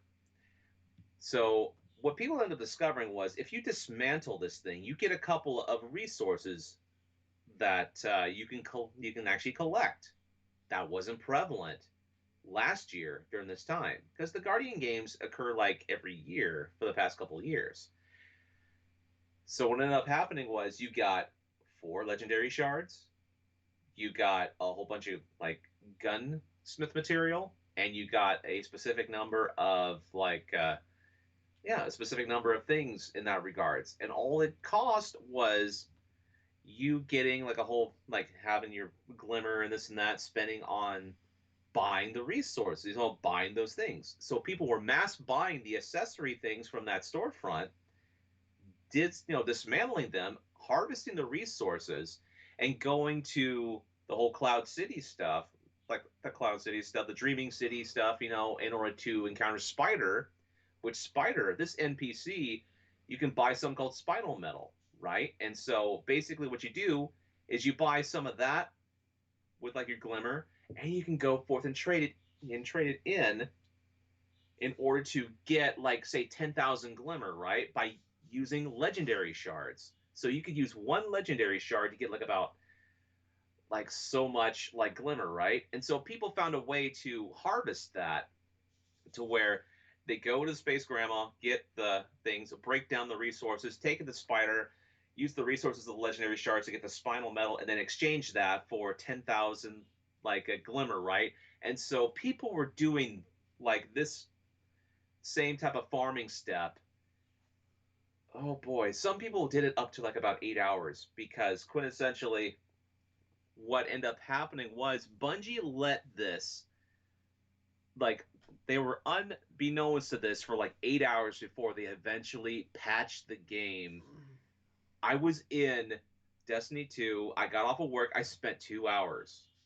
I didn't know this, but I spent 2 hours farming for legendary shards, right? I did all the work, did all this stuff. I got a mass amount of legendary shards as a result, and they patched it while I That was in sucks. the game. That Like a sucks. little thing refreshes, like a refresh. And there was an error thing when I was trying to do the thing, and I'm like, try to like dismantle it and stuff. Oh, there's an error, this and that. And I looked and I realized, oh my god, they actually fucking patched it. So now when you buy that same material, it doesn't give you any resources. And what's hilarious about it, I started off with 346 legendary shards, right? I have Jesus. 3,777 legendary shards, meaning I could potentially use the gunsmith materials, which I had so much of the gunsmith materials from going that, because you got like about three per every time you were dismantling that. In the span of an hour, people were earning close to about oh my gosh, they were like earning close to like over like 1,000 shards an hour, Yeah. quintessentially. And I earned like about yeah, it was mostly accurate because I earned like about 3,000 something rather between those 2 hours. Is just going back and forth between like Space Grandma and the Spider and just doing all this other shit.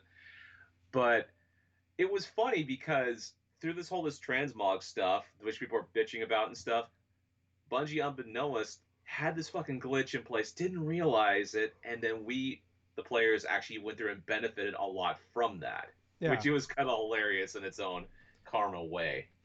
Have you I remember that did you download the PS5 version of Destiny 2? You know, I have the option to where I can, but I'm still playing the PS4 version of the game in and of Oh. itself. Well, your I can everything still download it though. yeah, everything transfers over, so it doesn't. Yeah, I know. I could still do that and stuff. I just wanted to. I'm actually just kind of waiting and see if I can just download it, like when. Yeah, I'm probably gonna download it pretty much soon. Okay. Yeah. Cuz yeah, like the load times and all that was amazing on the Right. PS5, the PS5 version. Um all right, well, cool. Yeah, it sucks though that they you finally have the chance to get that and then they fix it for you get a Oh my chance to take gosh, advantage. I cannot imagine, somebody like say just discovered that like 8 hours later and stuff, went to go do it, and all of a sudden they just wasted all their materials and stuff like that and their Yeah. glimmer on just trying to do this, and it's done. Yeah. Yeah, I would be pissed if that was me. Um, all right, well, I want to move on to hear what we've been playing. If it's okay with you, Gables, I'm gonna go first in this one. Do it. Go All right, ahead. because it's been a while for me to talk about a game that I've been playing that wasn't It Takes Two, um, or It Takes Two. Uh, so I got the Xbox Series S. It came with 3 months of Game Pass with my bundle I bought. Um, jumped in a few games. I played NBA 2K21, played some MLB The Show 2021. Sorry, did a little bit of that. But the game that I talked about last week, that was a game I was looking forward to dabbling with. But it's a game I thought I'd play for a couple hours, like I do most of these type of games, and then fall off of real fast. That has taken over my week. Is a game called Outriders. Um, so it's people that from People Who Can Fly. People don't remember they made Bulletstorm, which is a game, really fun game that came to like the 2011 2012. Then they did like a remaster for the PS4 and Xbox One, and then they also did Gears of War Judgment, which is like a spin-off Gears of War game, which it's just more Gears. A lot of people hate that game, and it's just like how it's It's just fucking more Gears. Gears. Yeah, like what are we hating about? Like, that's my pet peeve. It's like it's fucking Gears.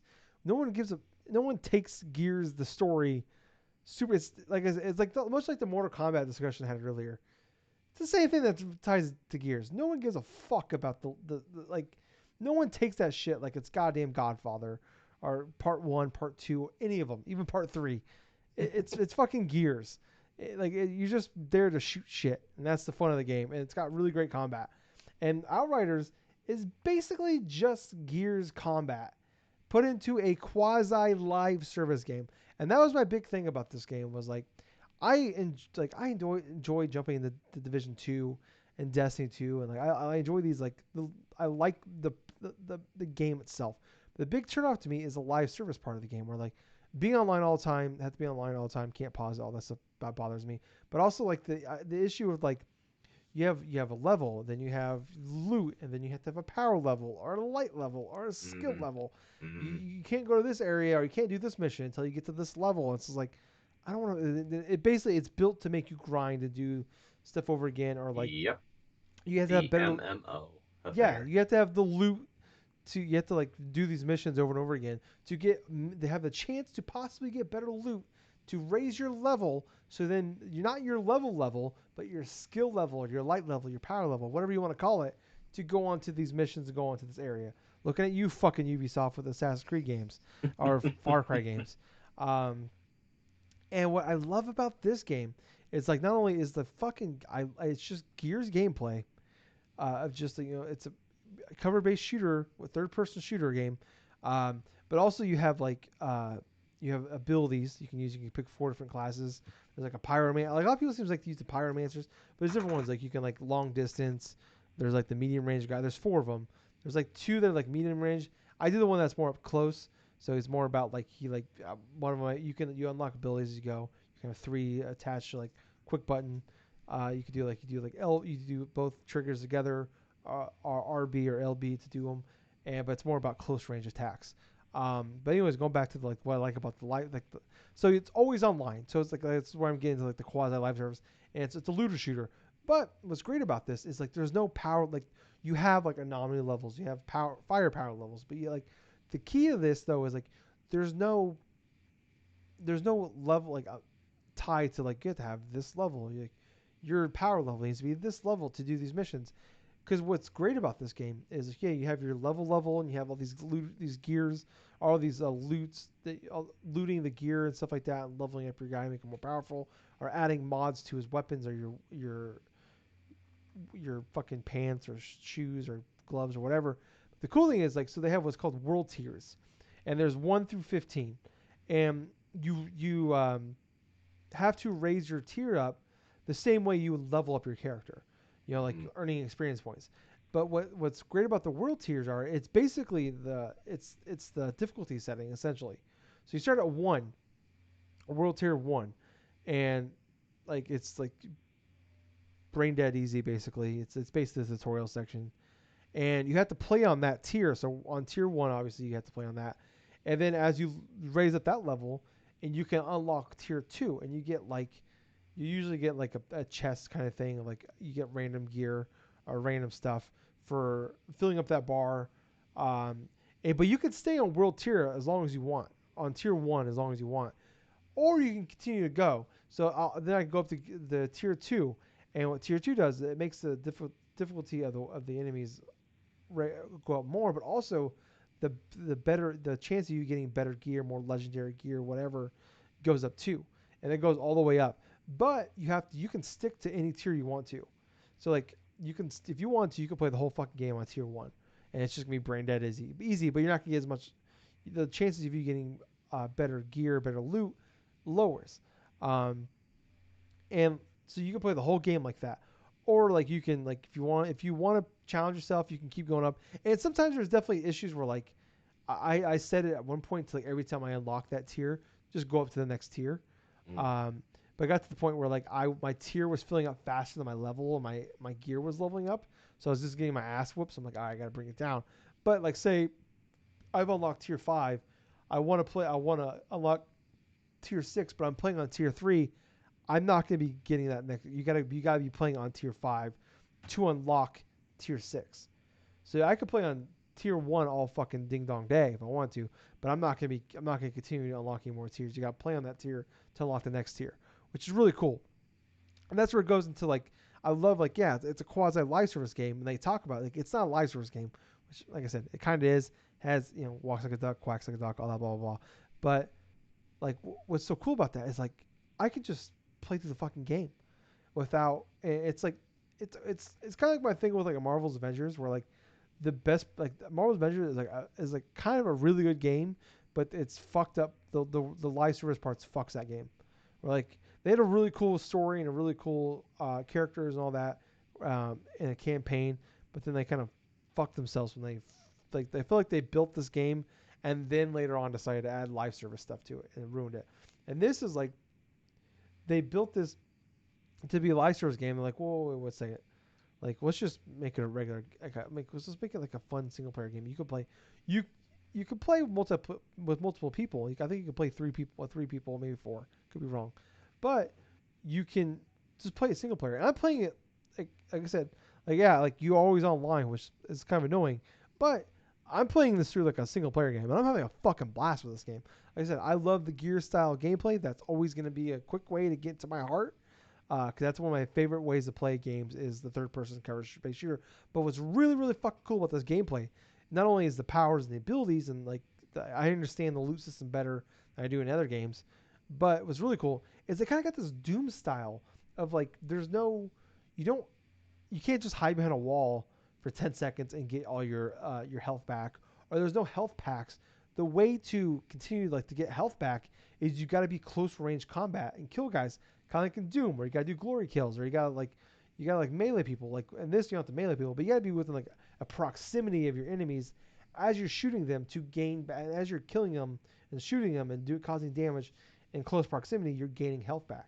So you can hide behind a fucking wall and snipe if you want to, but if you're getting fucked up, and sometimes you're gonna get the AI is really good, like about like going around corners and fucking cornering you and attacking you. Like they do a really good job of that. Sometimes too good, um, but like there's so like like you can't just hide behind a fucking a wall and just pop out, take a couple shots, hide back.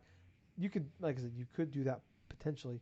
It'd be very boring, but like I said, the AI is good enough they can fucking flank you if they wanted to. So you want to get in there. You want to get in the action. You want to fucking fuck some people up, get in close and personal, because that's how you're gonna survive. Which is awesome. It's a total like change of like pace of like what I expected this game to be and what I'm getting out of this game is so much. I'm like 15 hours in this fucking game. I think I'm on level 23 or 24. Level 30 is the cap. I feel like I'm fairly close to finishing this game. I hope to beat it today, but like I said, I go help my parents out some stuff. But every time when I'm not playing this game, I'm thinking about how badly I can't wait to go back to playing this game. Like is God's hooks in me? And this is and like I'm saying, this is not like a top end AAA game. This is not like game of the generation level. This is like the perfect like double A game that I have needed for months. A game I can just like mindlessly sink my teeth into, just pop in and have a fun for a couple hours. Don't have to like there's no like intense story. It's just like the gameplay can be pretty intense at times, but it's just like I'm having fucking. It's just pure a blast of time right now. It's like much like Mortal Kombat was watching that was a fucking blast. Playing this game the whole time for me has been a blast. Like I cannot believe how much like this is a game honestly I thought I was gonna play Sunday for a couple hours and and like kind of like Division 2, play for a little bit, play for a few hours, get confused and irritated by the live service aspects and the loot system, and just like move on. And instead, like I played it like my plan was like, all right, once MLB The Show comes out, that's gonna be my focus. And I played MLB The Show for like an hour and a half, and I'm like, fuck this, I'm going back to Outriders because that game was fucking blast. And I've been going back to that. Like I said, I've been played that pretty much every day I get off work, eat dinner, watch TV for a little bit, play fucking Outriders till bedtime, and that's something I haven't done in a long time since really the launch of the PS5, since like Miles Morales and all those games came out. Yeah, like I said, this a fucking awesome game. Like I'm playing on Game Pass. I just another argument why fucking Game Pass is awesome because it's like I heard good things about this game, and I'm also like I've heard good things about other like I like some of the games as a game itself, like they're live service games, but I hate the other aspects of the game that make me not want to go back and play it.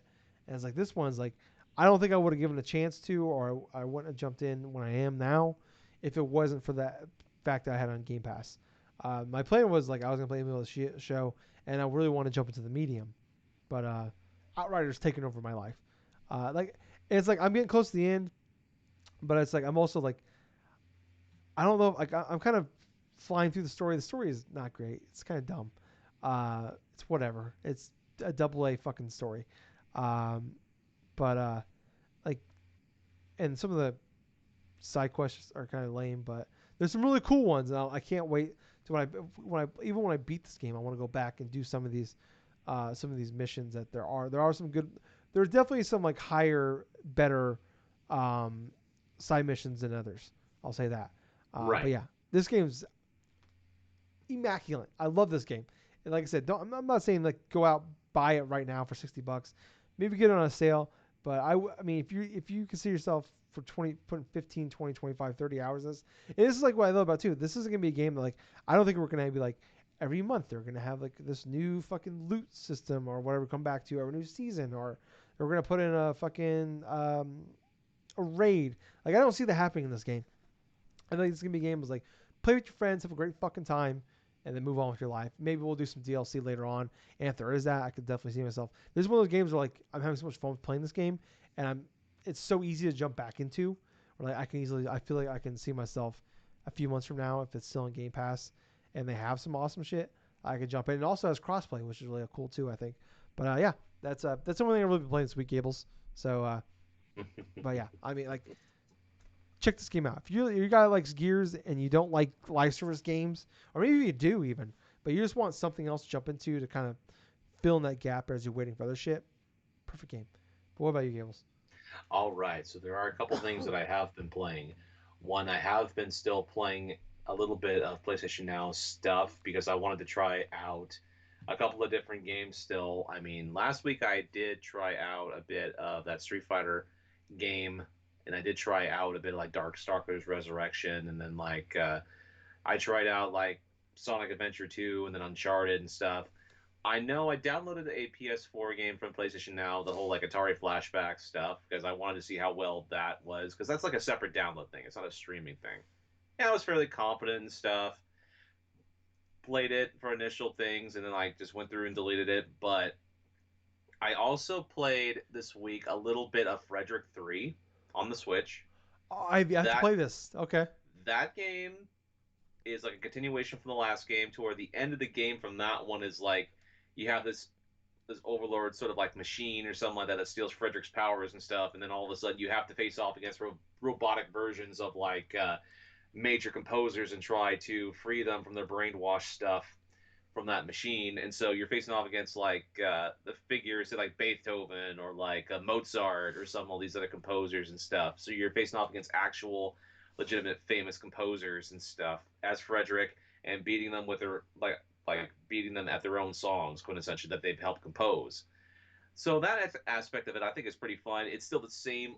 It's still the same fun gameplay from the past previous games, to where you're using your Switch as touchscreen in that regards to Yeah. like just tap out the key. I love that. That's more beneficial to me because I don't Oh like yeah. using the keyboard. Yeah. I mean that like that was those were like I remember like the first two were on Wii U, and that was like I picked them up on a whim for like $1. And Yep. I fucking love those goddamn games, those first two games. And then the 3 came out. They all came on Switch. I remember I tried jumping back into Frederick 1 on the Switch, but like I was using a controller and I'm like, oh, this is great. Like, cause that was the best part with the gamepad on the Wii U. That was probably Hmm. my favorite thing with the gamepad on the Wii U was playing Mario Kart 8 on that while watching TV, and also fucking playing Frederick with that having the fucking keyboard. And like I love the keyboard aspect of it. And as a guy that doesn't like that shit normally, like that, I miss having that. Like that's definitely I need to sit down and play those games again, but like I need to play it handheld, Yes, obviously. But go on, I'm sorry. because I'll say this right now, where it's like the Frederick games, I feel like they work best on Switch because you could easily use the tablet in handheld mode, press the keys and stuff on the screen, match the pitches and stuff. It's a easy to understand music rhythm game, but at the same time, I'm having a lot of fun playing that. But it's not the most or the main focus of what I have been playing this week, which has been Ratchet and Clank. Oh, So 2016. yes, I've played through and I have beaten Ratchet and Clank 2016. Oh, cool. I love a lot of the weapon selection. I kind of, you know what? This game in general, I felt was a great game.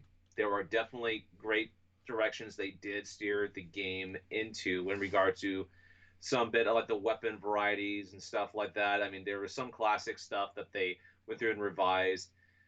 The whole like story elements and stuff. It's yeah, it's sort of reminiscent to like the original game, to where it's pretty much tongue in cheek. It's that sort of like funny kind of cartoonish sort of like things. And there were some times where I was just laughing at some of the dialogue. Oh my gosh, especially like the part like after like a specific story event happens and stuff, and like they're pretty much playing like Ratchet and stuff for a planet becoming like deplanetized or whatsoever, and it's like what was kind of funny. It's like he's on in this same base, like on a planet and stuff, with this one other like guy that he lives with and stuff. And the guy, like, as the news is like blaring and stuff, of like, well, this pretty long back, blah blah blah, and so on and so forth. And you just see Ratchet, he's like sad and down and out. He obviously looks over at that, and there's like is a friend or something like that is just clicking the remote and stuff like that. It's like the volume's just going down, so he doesn't hear it. It's just subtle little comedy bits like that I really love about Ratchet and Clank. The whole Captain Quark stuff in regards to his retorts and his combat and stuff.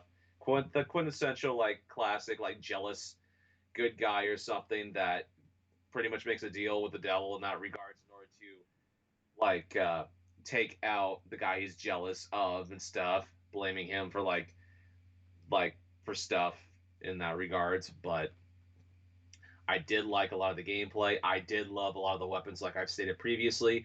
One of my favorites, like was with Tools of Destruction, Mr. Zircon. Mm. Love Mr. Zircon because not only does he prove to be fairly useful as a additional like bot, like a little bodyguard or something like that that helps you out if you're being like surrounded by a whole bunch of enemies, but the witty banner that he has is like it's just hilarious. Every time that he would spout like a little banter like message or something like that, it actually just brought like a little bit of a smile to my face because it was like, okay, it's like this robot has all these little bitty wanners. Like they like Insomnia programmed a whole bunch of like dialogue stuff for him and also the Zircon Jr. in order to say every time that they would be summoned out. It's like Mr. Zircon, it was like he'll spout like a different line or something like that. It's like death is too stupid for Mr. Zircon, or like I was like, where are you, stinky aliens? Or this and that, and it's like I really love that. I love the aspect of expanding a lot of your different weapons, so where you could increase the amount of ammo they have, you can increase the amount of like a rate of fire. You could actually like upgrade the specific modifiers for each weapon to where you can earn like extra hollow cards that you collect or extra rarium like crystals you collect in order to upgrade things further. Let's see.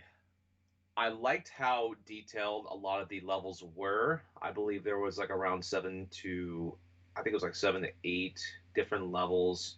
Now that I'm thinking about it, Velden is the home world that you start off with, and then you progressively go down the different types of levels. Like you have your ice themed world and stuff. You like Battalia, I think it was named, and you have like a fire themed world or a gas sort of themed world and stuff. So it's kind of traditional in its sense, where the 3D platformer sort of the 3D action platformer sort of flair to where you have specific themes for specific worlds and stuff. Then you have like cities that like Rallia or something like that, or like Railgar or whatever the hell. I'm trying to remember exactly the name of it, but it's the world where you first start doing like the hoverboard stuff. I kind of like that world in particular because there's a couple things you can do. One, there's an optional mission where if you collect the Rhino cards and stuff, you get the actual weapon in and of itself, which I did. I do have the Rhino weapon. I can go through and update it and stuff. But I mostly started focusing on, say, if I ever want to do a challenge, like a playthrough again in the game on the challenge mode, because a lot of the weapons and the Omega forms of these weapons will be available for you on the offset for you to purchase when you do the challenge mode, where you keep a lot of your weapons and a lot of your other stuff with another playthrough and this and that. I collected all the golden bolts. I went, yeah, those were pretty fun and pretty hidden in that regards. I still want to go through and complete the card set because there are, I think I'm on like around 80% done with like the completion of the holo deck cards. Hmm. Those holo cards are pretty fun. They're a pretty fun blurb of the past where they reference different Ratchet and Clank games from their original game in 2002 to even like obscure ones that say like Quest for Booty or like freaking Tools of Destruction or even Size Matters. You know, the whole Ratchet and Clank, the puns on things like for their game names and stuff. I remember that vividly. Even back when I was going through high school, I remember that. Like Ratchet and Clank, and then you have Going Commando, Up Your Arsenal, and then you have like Deadlocked from the PS2 games and that. But oh boy, I did love going through. I did love, for an extent, going through the hoverboard stuff once I got used to them. Of course, it did get frustrating the first part of these hoverboard stuff because I went through. I got the gold cups right, but there are two specific trophies for each of these things where you have to finish them underneath a specific time frame. Oh, okay. I got used to it. It took me at least about a good solid like couple hours to try to attempt this, but I got both of them under initial times. The most frustrating thing about this game was the final boss against Dr. Nefarious. Pain in the fucking ass this thing was, and it suffers from one thing that I absolutely hate about games back from that generation, from the PS2, GameCube, Xbox generation, is when you are beaten by the final boss, you have to start all the way back to the beginning of the boss battle. Yeah. I hated that shit back then. I hate the shit now. But I managed to switch up what I was doing wrong. Because first, there's like four quadrants, right, of these floating like platforms you can go through in order to collect certain weapon ammo stuff, in order to basically go through and like just take out Dr. Nefarious and his flying machine and all this other shit. I kept sticking to one platform and tried to, whittle down some damage and stuff so that way he can go through, crash into the rock, and I can do a little bit more damage to him. He'll break the platform, but I get a little bit of the energy for that jetpack and stuff that I can go and zoom across to the next one. That wasn't working for me. I think I literally died like about 5 to 7 times just during this boss battle. I had to start back. At one point, I had him whittled down to like 14% damage, and I fucking had to do it all over again. Oh, Jesus. Okay. I hate that when that Mm-hmm. happens. But when it comes to the game, well, that final boss battle itself, yeah, it was difficult, but at the same time, I changed up my final attempt. I kept switching between platform to platform to platform. I didn't stick with one platform in order to get Dr. Nefarious and this and that. I started going to the other platforms not only collect ammo, but also to try to collect like jetpack stuff. And I started mixing everything up because I noticed I'd be using a whole bunch of my weapons and I'd be running out of ammo fairly quick. But I felt like Ratchet and Clank 2016 was a great game. It was a great start for this reboot of this franchise. I can't wait until you have like the new Ratchet and Clank game that comes out this June. Mm-hmm. I kind of want to see what direction they're going to lead with this because the the reboot that they did for 2016 was a great game. I want to see if they evolve with their ideas even further, especially with the ideas for their weapons, the ideas for like the character stuff, what how the new female Lombax is going to play into effect with the whole dimensional shift and stuff. And more or less, I'm trying to see what else happens with, say, like with Doctor Nefarious, and like what other type of roles, to say, like the Galaxy Rangers have, and this and that. But yeah, that's pretty much it for what I have been playing. Ratchet and Clank, definitely worthy. For those listening, you could still, I think you could still go through and download this game for free on PlayStation Network. I I think it just ended. Okay, so it just ended. So for Yeah. those that are listening now and stuff, you can pick up the game fairly cheap. It's like $20, like for the greatest hits thing, both in the storefront and I believe online as well. If you're looking for a good 3D platformer or something you want to get for your kid or something in order to play their first game on a PS4 you just bought them, this is definitely the game I would recommend Yeah. first. Yeah.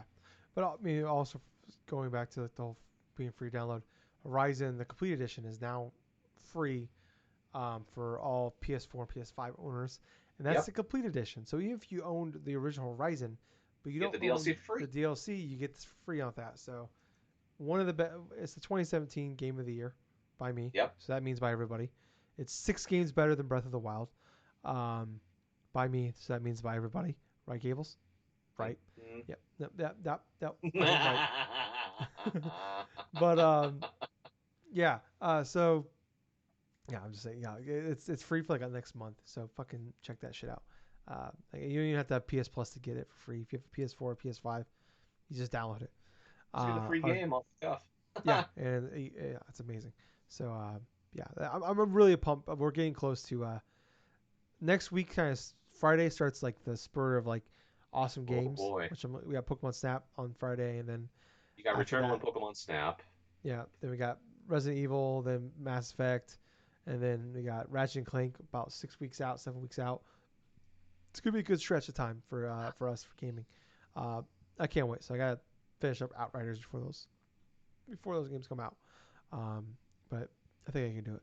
But yeah, thank you guys so much for listening. Um, thank you, and also, I mean, if you like this, if you're first time listening to us, we're on everything: Twitch.tv, YouTube, um, iTunes, whatever you name it, we're on it. Like us, subscribe, follow, share, 5 stars, comments. Please do all that. Like, thumbs up, 5 stars really helps us get to the algorithm of iTunes, whatever, YouTube, all those things. So really appreciate if you do that for us. Also, tell your friends too, and tell them to do the same. So I was Tyler. And I have been Colonel Gables. Until next time, everyone, play some fun games, have some fun time with your friends and families, and most importantly of all, thank you for listening to another fun-filled episode of the Drunk Nerds podcast. And hey, Gables. Yep, Too sweet, baby. too sweet. Bye, guys. See ya.